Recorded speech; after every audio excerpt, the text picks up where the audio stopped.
Apa boleh karena kegagalan penuntut umum membuktikan dakwaan orang dihukum? Boleh nggak? Iya nggak, kalau Nggak boleh ya kan? Orang lain mengatasnamakan saya, orang lain ya kan jual-jual nama saya kena nggak? ya harus dibuktikan. Kalau hanya membawa nama saja tidak. Persis. Kenapa ada istilah putusan bebas, resprah? Kalau putusan bebas karena tidak terpenuhi dakwaan, tidak terbukti. Terbukti secara yang sah dulu kan? Ya tidak terbukti secara sah dan Dan Bismillah, assalamualaikum guys. Berjumpa lagi di channel Jurnal Terupdate. Oke guys, jadi karena ketidakadaan saksi, maka sudah cukup bagi majelis hakim untuk membebaskan Hasto Kristianto dari segala dakwaan guys. Ahli pidana KPK pun menyebut kalau beban pembuktian gagal, maka terdakwa wajib dibebaskan guys. Jadi tak perlu berlama-lama, untuk lebih jelasnya langsung saja kita simak bersama-sama video ini guys. Bismillah. saya mau tanya sama saudara ya, ahli atau saudara, mohon maaf kalau terbalik-balik. Oke. siapa? Yang dasar dulu dah. Saudara kan bilang dosen ngajar anak-anak supaya kita juga di sini terang dan ya masyarakat yang menonton itu juga diberi pencerahan. Oke. Ya. Beban pembuktian itu ya bisa diterangkan. Apa beban pembuktian itu? Beban pembuktian adalah siapa yang wajib membuktikan. Siapa yang wajib membuktikan dalam perkara pidana? Begitu ya, ahli ya? Betul, Baik. betul Pak. Kalau di dalam perkara pidana, ya, perkara suap, perintangan, ya, penyidikan, siapa yang dibebani membuktikan? Kalau dalam konteks pemeriksaan sidang di pengadilan, penuntut umum yang berwenang. Penuntut umum. Betul. Oke. Terdakwa punya beban nggak membuktikan? Tidak. Enggak. Hasto enggak guys ini. Ya. Betul. Nah, kalau begitu suatu suara sekarang. Satu suara Pak. Ya, nah sekarang kalau pembuktian itu gagal oleh penuntut umum, gagal dibuktikan di persidangan, ya apa konsekuensinya? Iya, kalau misalkan ada unsur yang tidak terbukti, ya jelas tidak terbukti dakwaan. Begitu ya? Iya. Baik. Apa boleh karena kegagalan penuntut umum membuktikan dakwaan orang dihukum? Boleh nggak?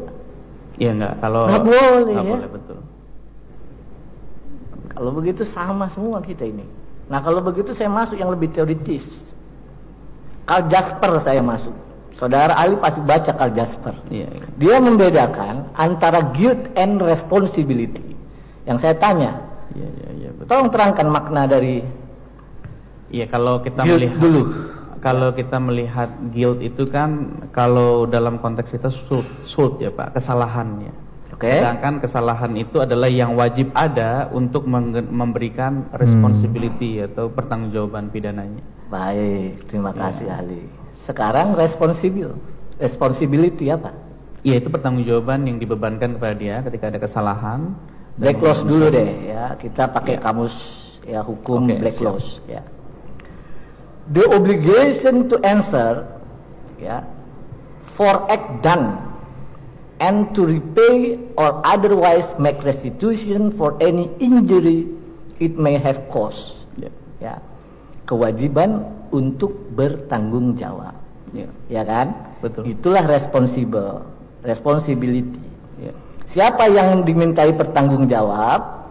Yang telah melakukan perbuatan guilty, kebersalahan. Ya. Betul ya? Betul. Sekarang pertanyaannya, orang lain mengatasnamakan saya, orang lain ya kan jual-jual nama saya, ya patra nih nyuruh minta ya duit biar kamu lulus ujian UPA. Yang salah kan orang itu dong. Ya. Saya kena nggak?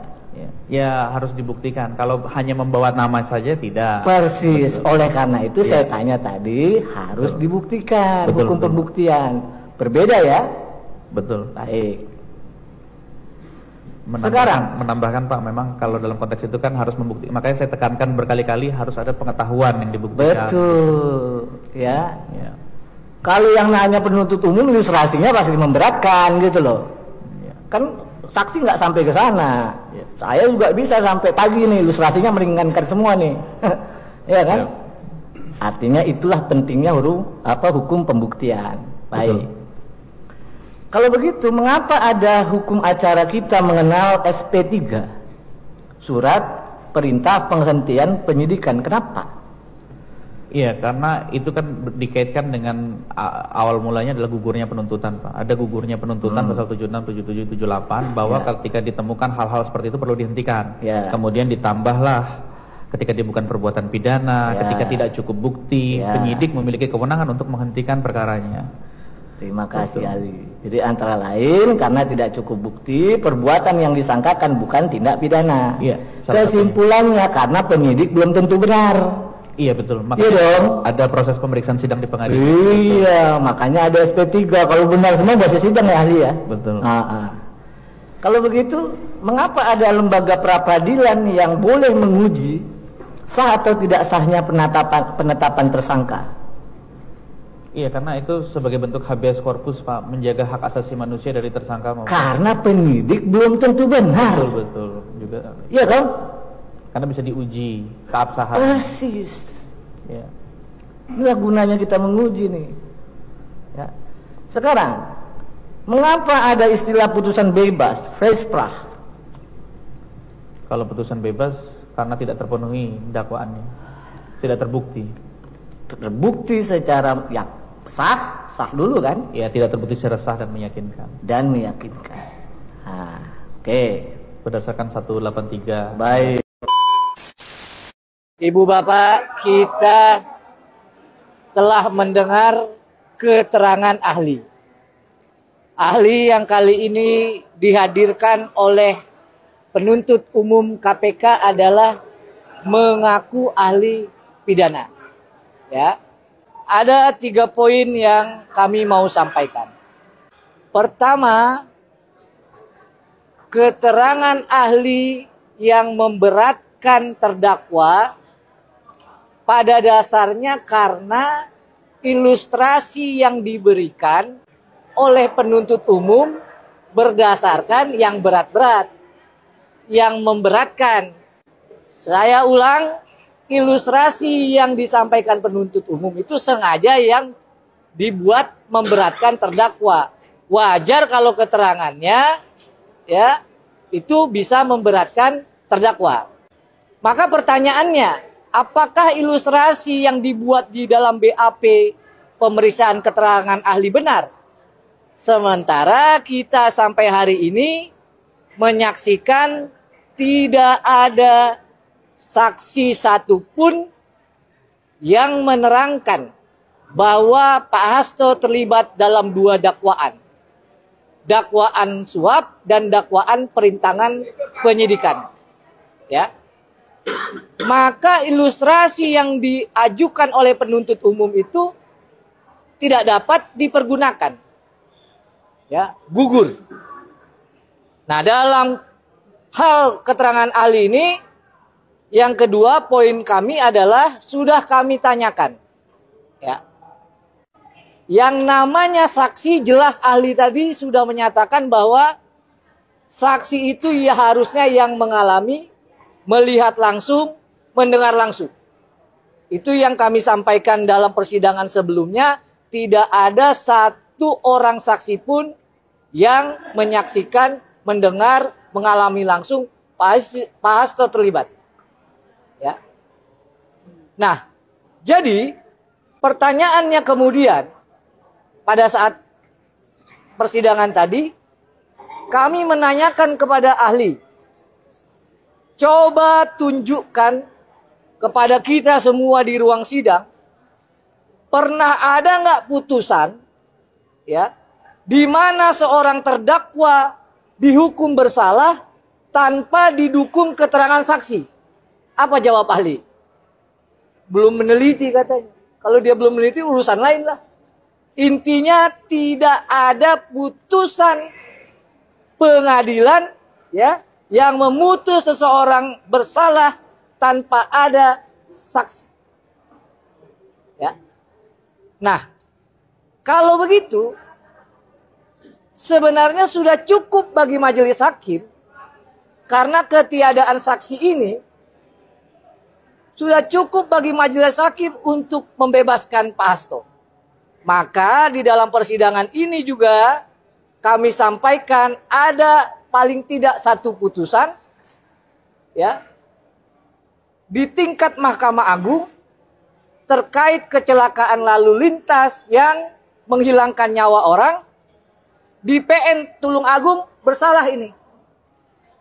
Tetapi Mahkamah Agung mengkoreksi putusan di bawahnya dengan pertimbangan hukum karena ketiadaan saksi maka terdakwa atau terpidana harus dibebaskan.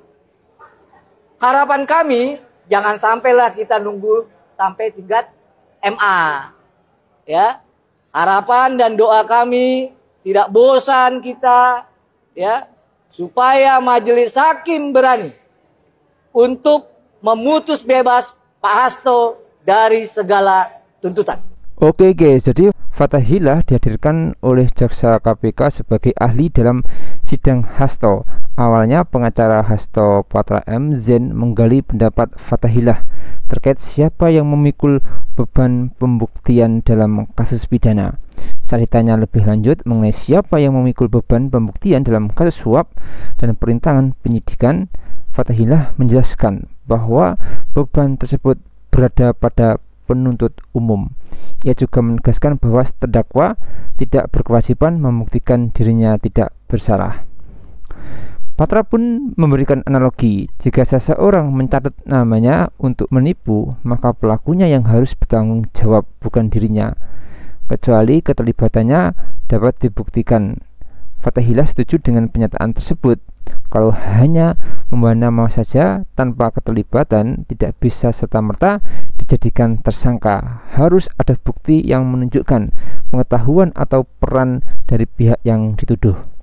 Karena dalam dakwaan Hasto, jaksa KPK menuduh Hasto telah merintangi penyidikan kasus suap yang melibatkan Harun Masiku. Selain itu, KPK juga mendakwa Hasto turut memberikan suap sebesar 600 juta kepada mantan komisioner KPU agar Harun Masiku bisa diloloskan sebagai anggota DPR melalui mekanisme pergantian antar waktu atau PAW pada periode 2019-2024 guys. Jadi menurut kalian gimana guys soal video ini? Tulis komentarnya di bawah ini ya guys. Saya izin pamit dulu. Wassalamualaikum warahmatullahi wabarakatuh.